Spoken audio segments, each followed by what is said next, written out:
trong miền trong đấy đi lớp cái khối dùng thổi lớp mốc từ nước cày và tại mẹ chiên rồi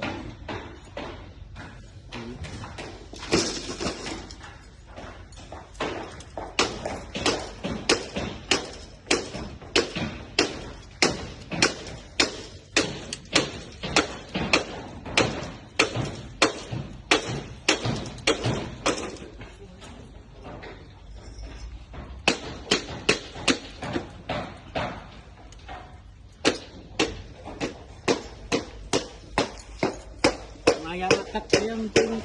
tô rồi tinh hơi chăm sóc người ta